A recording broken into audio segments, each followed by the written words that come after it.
Bonjour, bienvenue au labo d'Excel d'aujourd'hui dans lequel nous utiliserons le tableur Excel de façon à représenter une distribution de fréquences et de pourcentages à l'aide de tableaux et de graphiques bien construits de façon à apprécier l'ampleur d'un phénomène. Alors sans plus tarder, cliquons sur l'onglet Tableau. Une fois qu'on a fini de calculer les fréquences d'une variable, eh bien, il faut les présenter dans un tableau bien construit. Alors, encore une fois, il n'y a pas de norme universelle pour cela, mais il faut un minimum de rigueur. Autrement dit, il y a des normes minimales. En particulier, avec Excel, j'ai construit ici des tableaux en jouant sous les bordures du logiciel. Alors, qu'est-ce que j'ai fait? Avant d'avoir les lignes, j'avais ceci. Donc, il n'y avait pas de ligne au départ. Qu'est-ce que j'ai fait? J'ai sélectionné la place de données. Ensuite, j'ai joué avec les bordures d'Excel. Donc, je suis au niveau du menu Accueil. J'ai ici les bordures. Donc, je peux mettre la bordure supérieure, ensuite la bordure inférieure. Je sors, je me replace ici et je mets la bordure supérieure. Donc, l'idée est tout simplement de jouer avec les bordures d'Excel. Et par la suite, on peut copier et coller, par exemple, dans un document Word. Étant entendu qu'on peut aussi construire ce même tableau directement dans Word. Alors ici, vous avez une façon de présenter un tableau univarié, incluant plusieurs variables simultanément. Alors c'est une façon de faire assez fréquente dans la littérature, étant entendu qu'on travaille souvent avec plusieurs variables. Pour décrire les classiques de l'échantillon, eh bien on va présenter ce genre de tableau. Et vous avez ici une façon d'interpréter statistiquement parlant un tel tableau univarié synthétique. Alors je ne vais pas entrer dans les détails. Et juste retenir que dans certaines situations, il peut être beaucoup plus informatif de présenter les résultats sous forme graphique. Alors on va cliquer sur l'onglet qui suit, secteur, qui est le diagramme le plus approprié lorsqu'on veut représenter graphiquement la distribution d'une variable nominale comportant peu de valeurs. L'exemple est donné ici de la désobéissance civile. Ici on se retrouve avec 50 cas. Avec comme fréquence 29 pour suivre sa conscience et 21 pour obéir aux lois. Donc vous avez ici le graphique en fréquence. Mais on en a parlé tout à l'heure, les pourcentages sont plus faciles à interpréter que les fréquences. Alors on va pour ce faire convertir les fréquences en pourcentage. On va y aller. Donc sous pourcentage, on va mettre égal. On a 29 comme fréquence, donc on prend 29. Il faut diviser par le nombre total de cas 50 et multiplier par 100. Autrement dit, que serait 29 par rapport à 50 sur une base 100? Enter, ce serait égal à 58. On fait de même pour obéir aux lois. Donc on prend 21, divisé slash par 50, multiplié par 100. Que serait 21 par rapport à 50 si le nombre total de cas était rapporté à 100? Ce serait égal à 42. Eh bien, nous venons de calculer les pourcentages sur la base des fréquences. Alors, on va maintenant représenter le diagramme en secteur pour ces pourcentages. Donc, on sélectionne la place de données incluant les catégories ainsi que le pourcentage respectif. Ensuite, on clique sur le menu Insertion pour rechercher les secteurs. Au centre de la barre des outils, vous avez les secteurs ici. Alors, on peut y aller avec le premier choix. On peut mettre à l'endroit approprié et jouer avec ces différents choix. On peut éliminer le titre. Rétrécir, Et voilà, vous avez une façon de représenter une distribution à l'aide du diagramme en secteur. Donc ici, l'enjeu est de comparer chaque secteur par rapport à l'ensemble. Donc ici, d'un seul coup, on sait que 50% des cas suivent leur conscience comparativement à 42%. Donc on a une idée de l'ampleur de la désobéissance civile. Alors vous avez une façon d'interpréter statistiquement parlant et théoriquement parlant. Alors on va cliquer sur l'onglet qui suit. Lorsqu'on travaille avec une variable ordinale, on utilise habituellement le diagramme en barre verticale. L'idée étant de comparer les catégories ordonnées entre elles. Mais puisque les pourcentages sont plus faciles à interpréter que les fréquences, alors on va construire le diagramme sur la base des pourcentages. Alors on va y aller, on va sélectionner les pourcentages ainsi que les catégories qui leur sont associées, étant entendu qu'ici on s'intéresse à l'importance de la religion, mais ici on ne sélectionne pas les totaux. On clique sur le menu insertion de façon à aller chercher le diagramme en barre. Alors on l'a ici. Dans le langage d'Excel, ici c'est histogramme, mais en réalité c'est un diagramme barre verticale. Alors on va cliquer là-dessus. On peut changer le format du graphique. On peut éliminer les titres. On peut en fait intituler le graphique au-dessus. Alors voilà comment se présente le diagramme en barre verticale. Et donc clairement, on peut mieux comparer les catégories entre elles à l'aide de ce diagramme.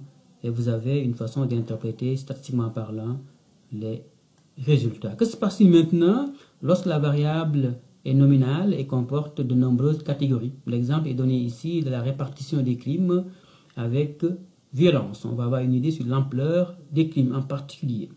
Dans les grandes villes canadiennes, eh bien, on utilise ce qu'on appelle les barres horizontales. En l'occurrence, ici, vous avez un diagramme en fréquence. Et on va le sortir sur la base des pourcentages. Donc, on va sélectionner l'ensemble des données. Cliquez sur le menu insertion. Ensuite, cherchez les barres horizontales. Alors, on l'a ici. On peut placer à l'endroit approprié et changer le type de graphique. Enlever le titre par exemple ici, de façon à obtenir un graphique approprié. Étant entendu, ici on peut intituler les axes horizontal et vertical. Alors pour ce faire, on clique deux fois sur le graphique. Donc on est au niveau de création, de façon à faire sortir le menu création. À l'extrême gauche de la barre des outils, vous avez ajouté un élément de graphique. Donc je clique là-dessus. Titre des axes, alors horizontal principal, on va mettre pourcentage. Donc pourcentage, on met Enter. Ensuite on reprend pour l'axe vertical, donc titre des axes vertical. On met centre urbain. Enter. Alors on peut fermer ici à droite. Et voilà, nous venons d'intituler le graphique. On aurait pu le faire aussi de la même façon pour ce qui est du diagramme en barre verticale. Et vous avez une façon d'interpréter les résultats. En l'occurrence, c'est assez clair que la criminalité est plus importante en Halifax, Winnipeg qu'en Ottawa, Gatineau. Alors on va cliquer sur l'onglet qui suit, diagramme bâton. Lorsque la variable est plutôt quantitative discrète, on utilise le diagramme en bâton linéaire. Donc l'idée ici est d'avoir des bâtons le plus fins possible de façon à rappeler le fait que les valeurs d'une variable discrète sont séparées les unes des autres. Et que ici, les bâtons épousent une forme linéaire. Alors on va y aller, on va représenter la distribution du nombre d'enfants dans la famille chez les étudiants, mais à l'aide des pourcentages qui, encore une fois, sont beaucoup plus faciles à interpréter. Donc, je sélectionne les nombres d'enfants ainsi que les pourcentages qui leur sont associés. Je clique sur le menu Insertion, de façon à voir apparaître les graphiques au centre de la barre des outils. Je cherche les bâtons, c'est toujours les barres. Ensuite, on a ici les barres verticaux. Je peux choisir un type de barre en particulier. J'agrandis. Je peux enlever le titre. Je peux aussi intituler les axes vertical et horizontal. Alors, l'idée ici, c'est d'obtenir des bâtons le plus fins possible. Pour ce faire, on va se placer sur un bâton, une barre. On va cliquer 2 fois, de façon à voir apparaître cette fenêtre contextuelle à droite. Alors, l'idée étant tout simplement d'augmenter la largeur des intervalles, de façon à réduire davantage les bâtons, de telle sorte qu'ils épousent une forme linéaire. Ainsi, on obtient un diagramme en bâton linéaire qui représente ici la distribution du nombre d'enfants dans la famille chez les étudiants. Étant entendu qu'ici, vous avez une façon d'interpréter statistiquement les résultats. Qu'en est-il maintenant lorsqu'on s'intéresse à une variable continue? Alors, on va cliquer sur l'onglet qui suit. En l'occurrence, on s'intéresse à la façon dont les notes des étudiants du sol 10-20 sont distribuées. À gauche, vous avez une démonstration. À droite, l'exercice à faire. Alors, on va s'intéresser à l'exercice. En particulier, ici, on s'intéresse à l'examen final. Alors, vous avez ici la distribution des notes des étudiants. Donc, de 40 à 100. Si on devait calculer les fréquences simples des notes des étudiants, comment est-ce qu'on procéderait? Alors, on isolerait 40, on compte le nombre de fois, une fois. 41, ça revient 2 fois. 42, une fois. 44, une fois. 49, 2 fois, ainsi de suite, ainsi de suite. Mais vous aurez compris qu'on obtiendrait plutôt une distribution très erratique, qui n'informerait pas sur la distribution, sur la forme de la distribution des notes. Et donc, c'est la raison pour laquelle on gagnerait à plutôt regrouper les notes en classes de façon à obtenir une distribution plus informative. Et bien pour cela, on peut suivre une procédure statistique dont la première étape consiste à calculer l'étendue de la distribution. Donc prenez le score maximal moins le score minimal. On va y aller. Sous la première question, on met égal. Le score maximal, c'est 100. Donc on met 100. Moins le score minimal, 40. Donc 100 moins 40 nous donne 60. 60 équivaut donc à l'étendue de la distribution des notes. Précisément l'écart entre la note maximale et la note minimale. Deuxième étape, déterminer le nombre de classes qu'il faut. Eh bien, on va appliquer la formule de Sturge, donc qui repose sur le logarithme sur base 10. Le logarithme permettant tout simplement de réduire la taille de l'échantillon de façon à obtenir un nombre de classes plus sensé.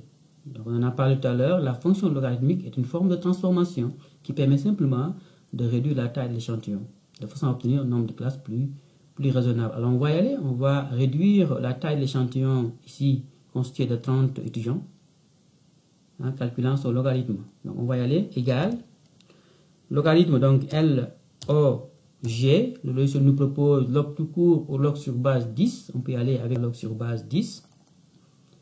Et on spécifie le nombre pour lequel nous voulons le logarithme. Donc c'est 30. C'est tout.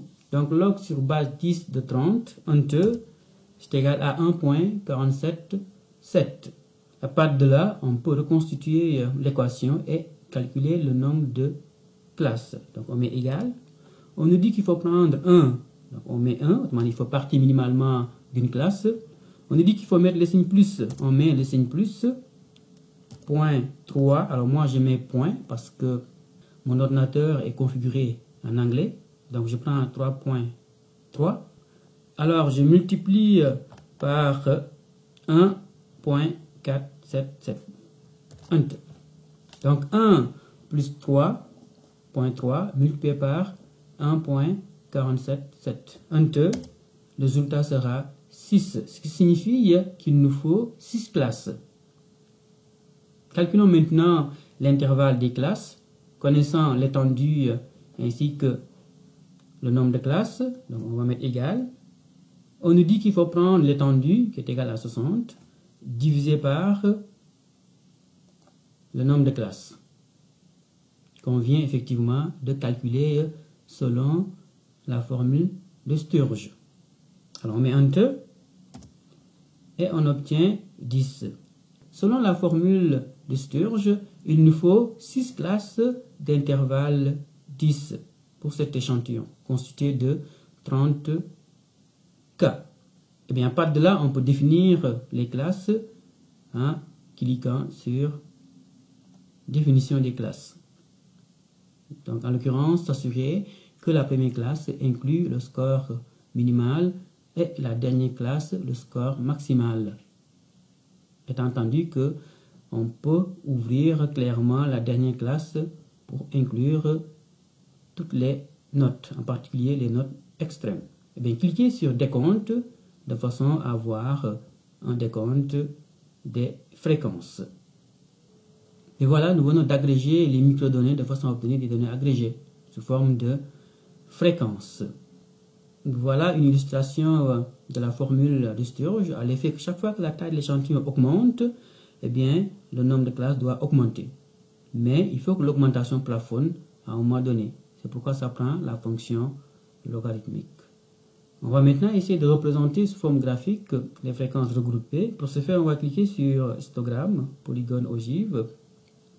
À gauche, vous avez toujours la démonstration. À droite, on va faire l'exercice.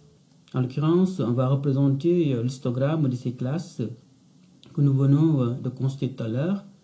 Et on a leur pourcentage respectif. Alors, on va sélectionner l'ensemble des données. On clique sur le menu Insertion. Et au centre, ici, vous avez histogramme. On va placer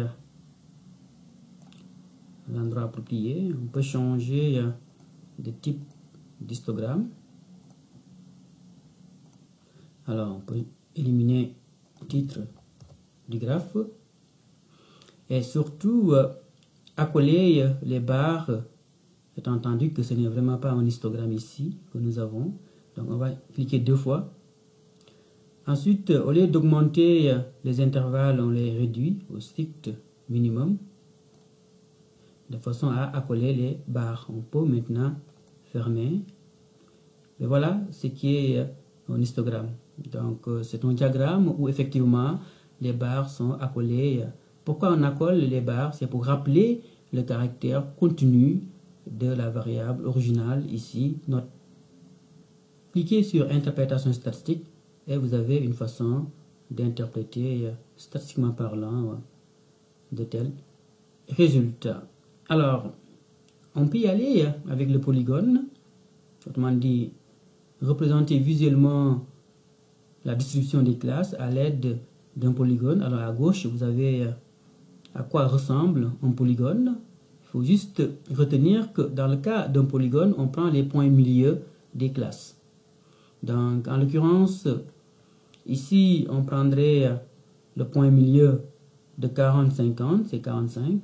Ici c'est 55, ici c'est 65, 75, 85 et ici approximativement 95. Eh bien on va prendre ces points milieu, ça va de 45 à 80. Ensuite, on va rajouter des classes inférieures et extérieures, donc le point milieu, et leur affecter des pourcentages 0. Pourquoi? Parce qu'on veut fermer le polygone. Donc sans ces pourcentages nuls, on n'aurait pas une courbe qui se ferme. Or, le fait de fermer la courbe donne une courbe plus présentable, plus jolie, si vous voulez. C'est pourquoi on va rajouter des points milieu inférieurs et extérieurs en mettant des pourcentages 0 juste pour fermer la courbe. Alors on va y aller, on va sélectionner les pourcentages associés au point milieu. Ensuite, cliquez sur le menu Insertion. Allez chercher la courbe. Alors, là ici. Alors, on va placer l'endroit approprié. Alors, on peut changer de type de graphe. Alors, qu'est-ce qu'on constate si nous comparons les deux polygones? Alors, ça, c'est le polygone à l'examen intra et le polygone à l'examen final. Donc, pour ce qui est de l'examen final, clairement, on voit apparaître la présence de deux groupes. Un groupe qui ne performe pas bien en statistique et un autre groupe qui performe mieux. C'est le signe, effectivement, de la présence de deux groupes, en tout cas pour ce qui est de l'examen intra. Alors, cela s'explique par le fait que les étudiants de cette classe proviennent de divers départements et certainement n'ont pas suivi les mêmes cours de statistiques. Pour certains même, les statistiques n'ont pas été abordées antérieurement. Alors que pour ce qui est de l'examen final ici, on voit apparaître plutôt trois groupes. Premier groupe d'étudiants qui ne performent pas bien, un groupe d'étudiants moins et un autre groupe d'étudiants forts. Et voilà l'intérêt des polygones, c'est qu'ils nous permettent effectivement de représenter la forme d'une distribution de façon à détecter la présence d'un seul groupe, deux groupes, trois groupes. Ici, clairement, nous avons des distributions multinormales. Étant entendu que si vous cliquez sur interprétation statistique, vous avez une façon d'interpréter les résultats. Alors, à gauche, ici, pour ce qui est de la démonstration, vous avez ce qu'on appelle l'ogive, qui permet de représenter les données regroupées d'une variable continue, mais aussi d'une variable ordinale. Ici, on a une variable continue, la note. Alors, on voit bien que ici, pour représenter la courbe cumulative ou ogive, on prend les limites supérieures exclues. En l'occurrence, si nous remontons plus loin, on prend 50, 60, 70, 80, 90 et probablement 100 ici. Donc, on prend les limites supérieures exclues des classes. Alors, on les a ici. À partir de là, on peut représenter la courbe cumulative en sélectionnant les données, puis en cliquant sur Insertion. Au centre de la barre des outils, on va aller chercher une courbe et placer à l'endroit approprié. On peut changer le format. Pourquoi pas celui-ci. On peut éliminer le titre du graphe. Mais voilà, vous avez ce qu'on appelle l'ogive. Ce qui est intéressant avec l'ogive ou courbe cumulative, c'est qu'elle permet de répondre à des questions du genre quel est le nombre d'étudiants qui ont telle valeur ou plus. Précisément, posons-nous la question de savoir quel est le pourcentage d'étudiants qui ont 80 comme note ou moins. Alors pour ce faire, on va aller chercher une ligne en cliquant sur Insertion. Je vais cliquer ici, Illustration, ensuite Forme. Je vais aller chercher une forme linéaire, que je l'ai ici. Je clique là-dessus et je trace une ligne à hauteur de 80 en termes de pourcentage. Bien sûr, je peux agrandir. Ensuite, une autre ligne à hauteur de la courbe cumulative.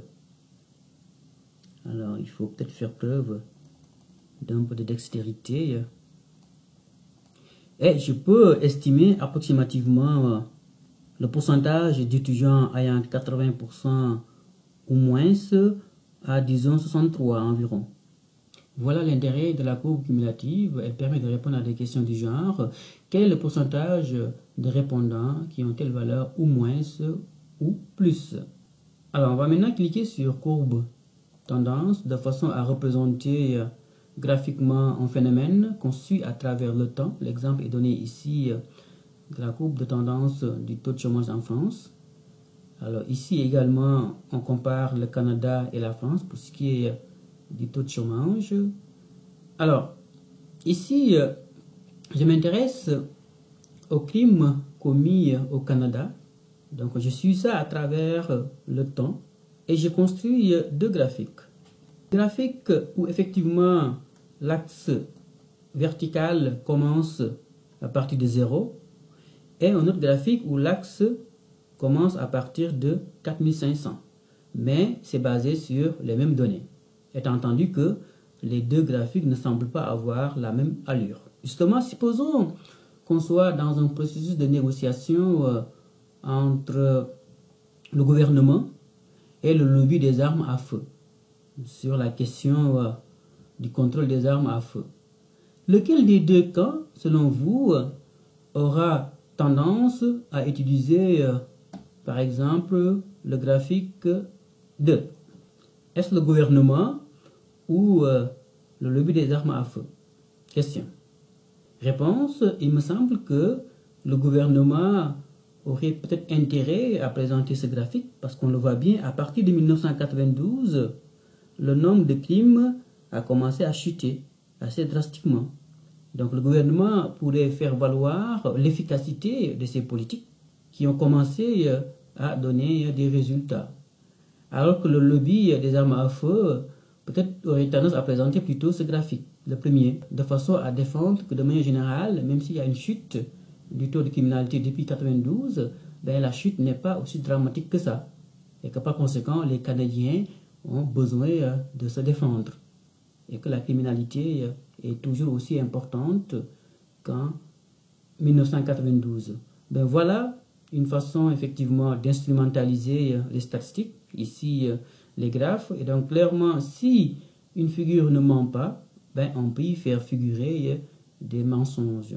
Et donc de telle sorte que pour les mêmes données, on peut présenter des graphiques différents selon les enjeux du moment, selon les acteurs en présence. Alors on va cliquer sur l'onglet qui suit et vous avez ici en fait des exercices que vous êtes censé faire.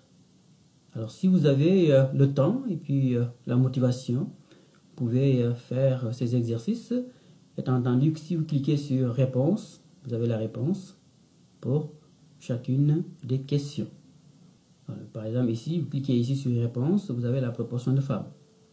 Et voilà, ça va être tout pour le labo Excel d'aujourd'hui.